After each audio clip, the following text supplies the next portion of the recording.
Para nabi dan rasul kok mulai seneng dengan dunia gitu ya. Langsung ditegur oleh Allah. Balik-balik. Hatinya langsung. Itu namanya maksum, terjaga. Terjaga itu begitu lupa, diingatkan oleh Allah. Kalau para wali namanya mahfuz, terlindungi. Begitu berbuat salah, nanti diingatkan juga oleh Allah. Tapi mengingatkannya lebih banyak melalui misalnya ada burung lewat gitu misalnya ya. Oh burung itu ngapain?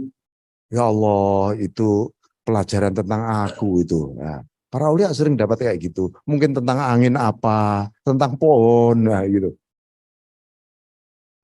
Nah, Bismillahirrahmanirrahim. Jadi itu ya Bapak Ibu sekalian. Fahadha wara' al-wara' alladhi yuqabilu tama' al-mufsid. Ini wara' ini semua pelajaran tentang wara' dalam rangka melawan menghadapi toma. Wes. Ya, toma itu bikin kita enggak bisa menghayati Allahus Somad yang selama ini kita hafal semua. Ya, saya kok enggak bisa menghayati Allahus Somad. Oh, ada toma masih saya. Pasti masih ada toma. Ya. Baik, ada pertanyaan ini? Oh, Ibu-ibu.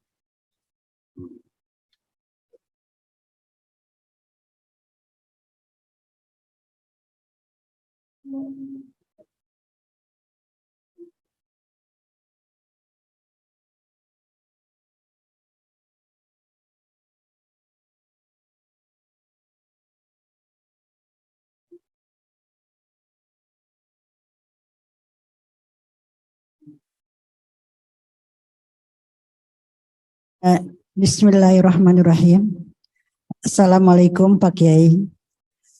Di mana seperti apa yang telah dijelaskan di dalam masalah sholat, ini sangat luar biasa sekali. Terlebih dalam sholat itu banyak ujian-ujian yang luar biasa.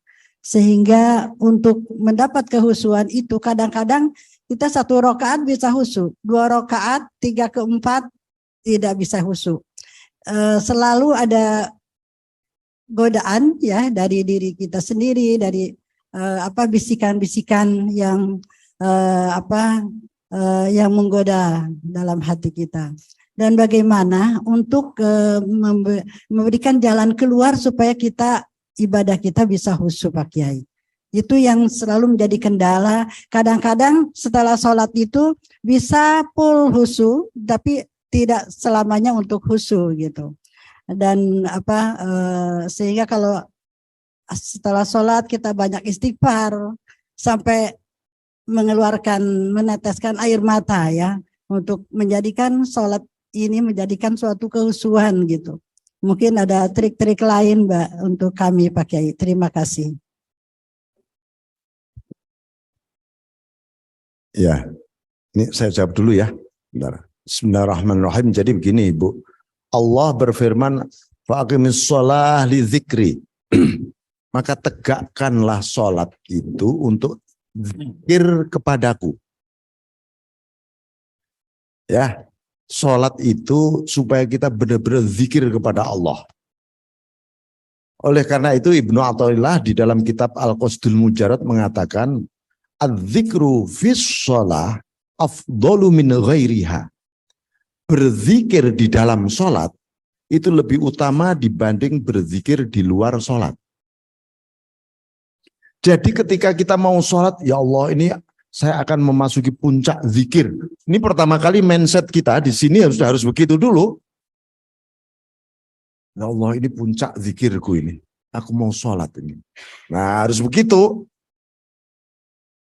Nah, yang kedua rasakan bahwa Rasulullah menyebut wa ju'ilat qurratu aini fis shalah, dan dijadikan kebahagiaan mata hatiku. Maksudnya aku merasakan sesuatu yang sangat membahagiakan fis sholah, di balik sholat. Bukan bis sholah. Lafadz beliau menggunakan fi, bukan bi. Kalau bis sholah adalah amaliyah sholatnya. Tapi kalau fis sholah yang tersembunyi di dalam sholat. Ada apa ini? Di dalam sholat ini kok Nabi sampai kebahagiaannya pun memuncak. Tidak ada loh yang bisa memuncakkan kebahagiaan Nabi di dunia kecuali di dalam sholat. Ayo kita tiru itu, kita menurut kemampuan kita ya. Apa di balik di dalam sholat? Di dalam sholat ada Allah. Dah titik. Itu yang membuat Nabi bahagia, Pak.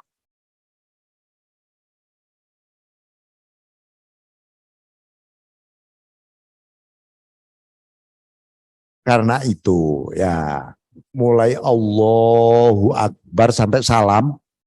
Hati kita Allah, Allah. Walaupun kita baca kabiro, Fatihah, tasbih, tahmid, baca takbir, hati tetap Allah, Allah.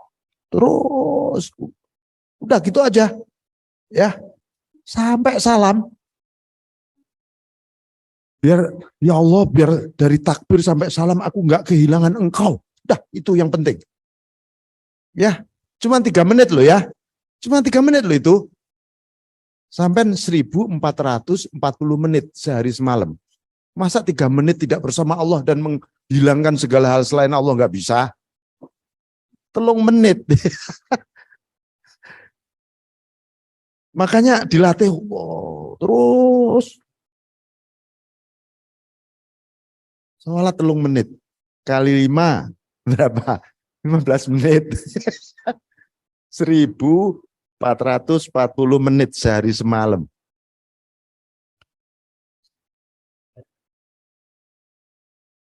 Berapa persen sebenarnya.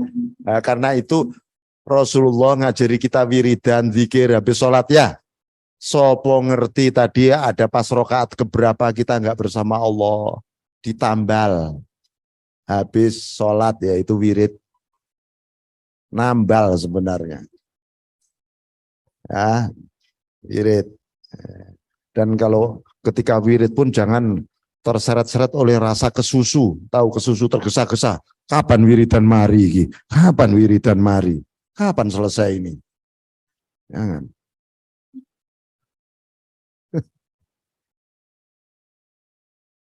Itu ya Bu ya. Hakimis sholah li dzikri. Penjenengan sholat itu ada Allah. Ada Rasulullah, ada Anda. Yang lain sudah nggak ada, wis. Maka kalau muncul di pikiran-pikiran, cepat ke Allah, Allah, Allah, Allah. Gitu aja. Cara kita ngusir pikiran di hati.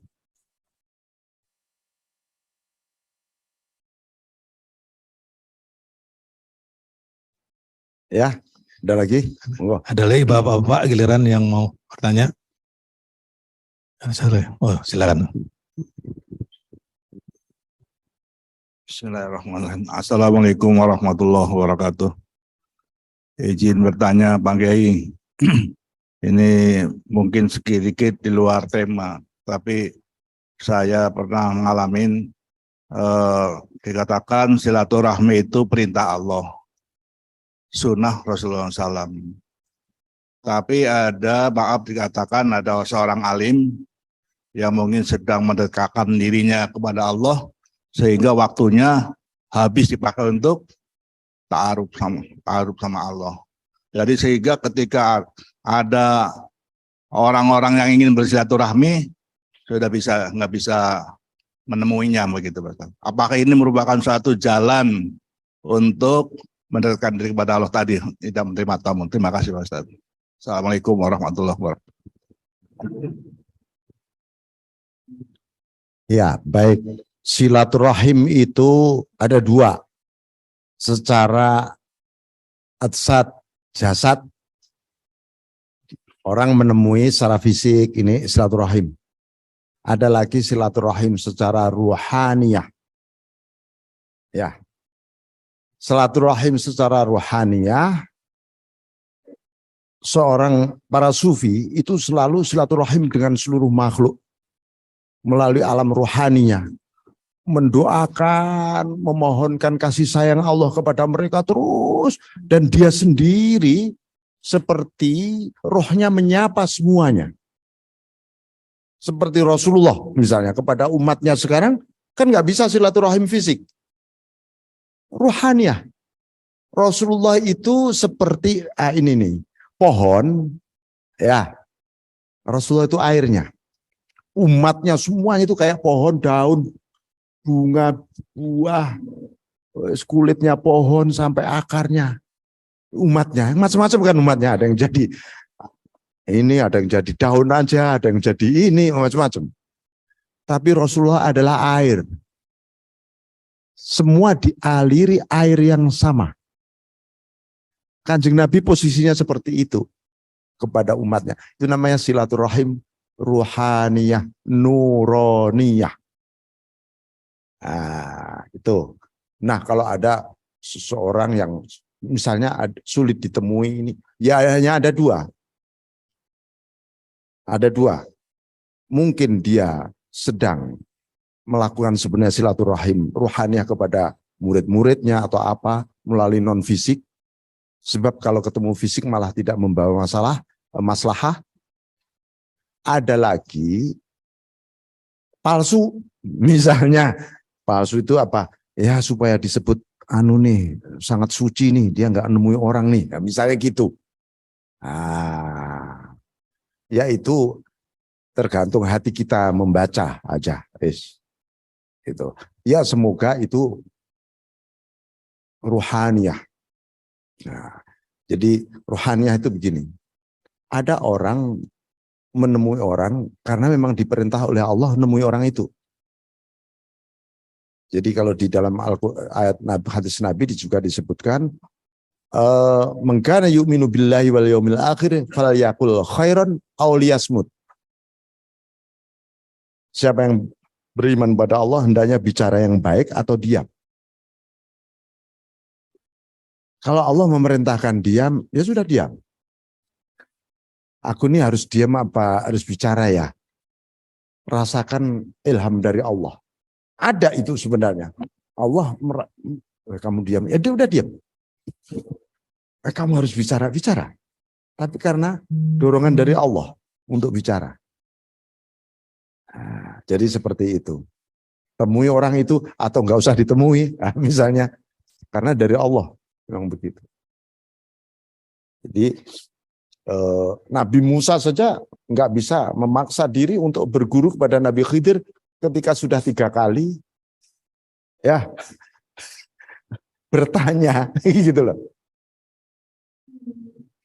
Pertanyaannya kalau secara fisik kan, weh masa sih orang mau mencari ilmu ditolak harus pakai syarat-syarat begitu, kan nggak juga.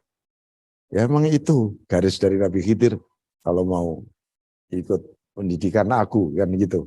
Jadi itu juga ilmu pendidikan, bahwa dalam pendidikan harus ada tata tertib memang kan gitu. Kalau nggak ada tata tertib saenake dhewe.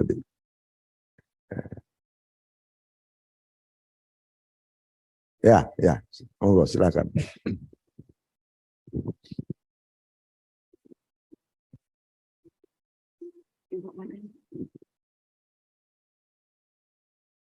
Bismillahirrahmanirrahim. Assalamualaikum warahmatullahi wabarakatuh.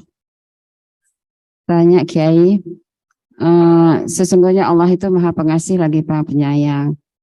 Allah itu tahu apa yang kita butuhkan, apa yang kita kehendaki. Jadi dalam pertanyaan saya, dalam praktek kita sehari-hari ini, apakah kita lebih baik banyak beribadah saja?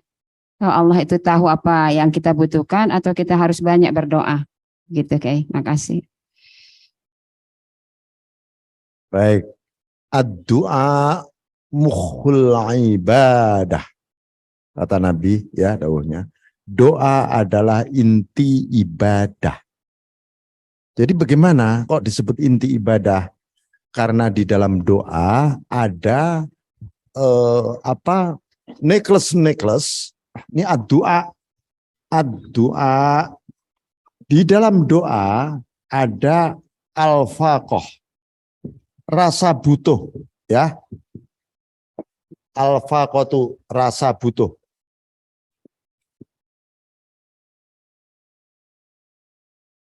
Rasa butuh. Nah, di dalam rasa butuh itu ada 4 unsur.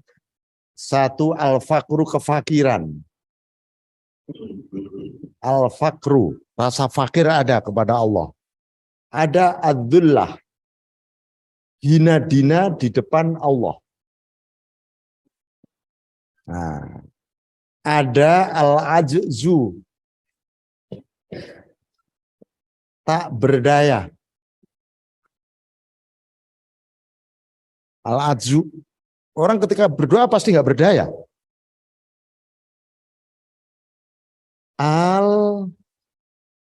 Ad-dha'fu,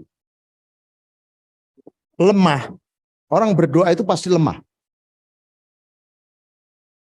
Maka ketika Anda berdoa, 4 unsur ini harus muncul. Fakir, dzullah, ajaz, dha'f.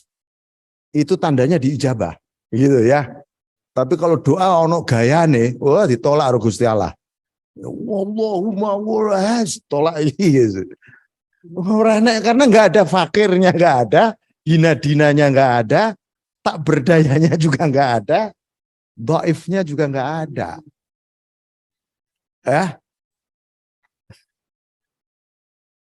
Nah, 4 sifat ini, inilah Tidak berdaya.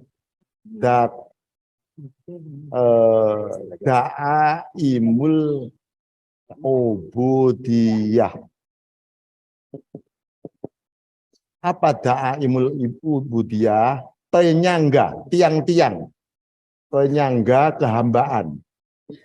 Penyangga kehambaan. Itu 4 sifat ini. Dan 4 sifat ini ada di dalam doa. Sehingga doa adalah intinya ibadah. Karena di dalam doa ada itu sebenarnya. Jadi Anda kalau harus bisa jelasin doa kok mukhul ibadah itu gimana ya? Oh ya, karena di dalam doa itu ada unsur-unsur kehambaan paling utama.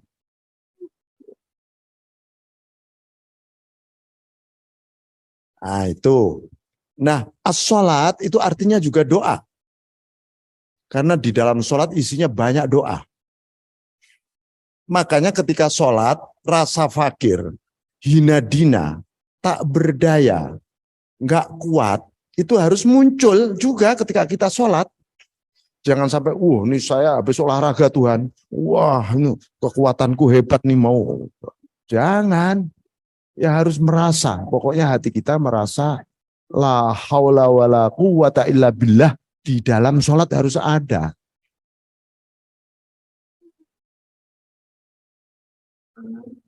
Ya. Jadi gitu ya Bu ya.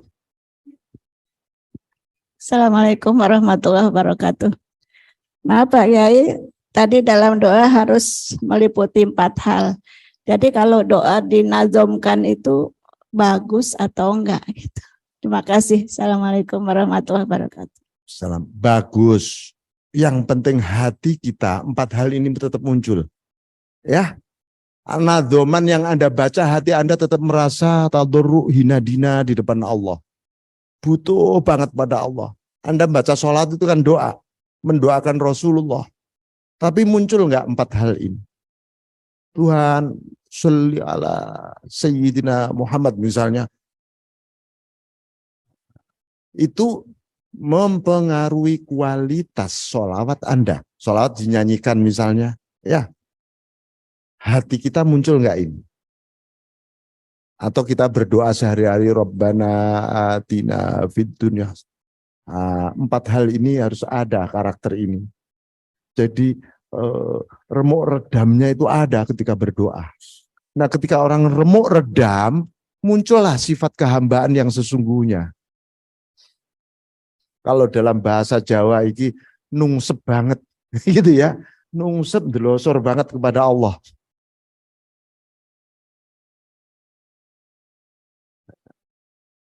Jangan sampai kita berdoa, kita membawa embel-embel di belakang. Tuhan, saya kan sudah tahajud 5 tahun ini. Wah gitu misalnya. Embel-embelnya itu loh.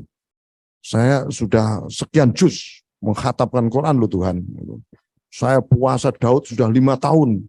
Mohonlah, mosok nggak dikasih saya. Nah, itu selentik ya Gusti Allah. Ya, kosongkan diri kita seperti nggak berdaya betul. Udah, itu malah tanda diijabah. Jangan sampai doa kita diijabah tapi sesungguhnya diusir. Ya, seperti pengamen gerang cepat supaya cepat pergi. Dikasih tapi cepat pergi. Kenapa? Sudah lagunya nggak enak, suaranya nggak beres, ini dan seterusnya. Hamba Allah kalau hatinya nggak beres, banyak maksiatnya, berdoa, kadang-kadang langsung diijabah oleh Allah. Tapi diusir, biar nggak bunyi lagi itu orang.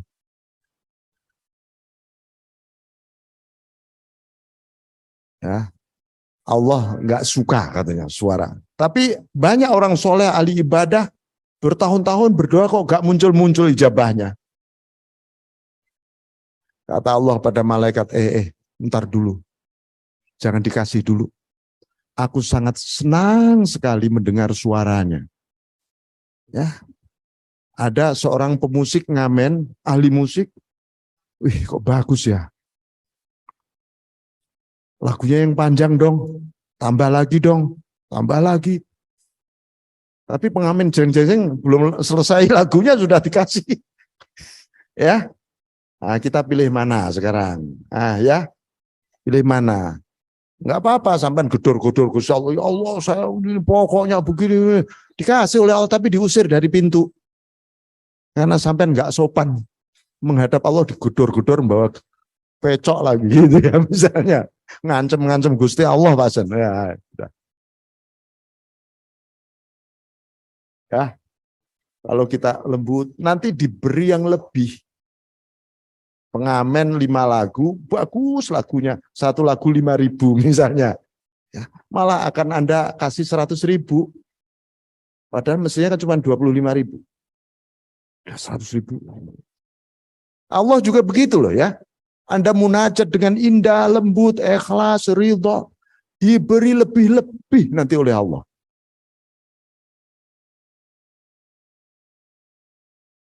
Nah, penak dah, ya, enak begitu.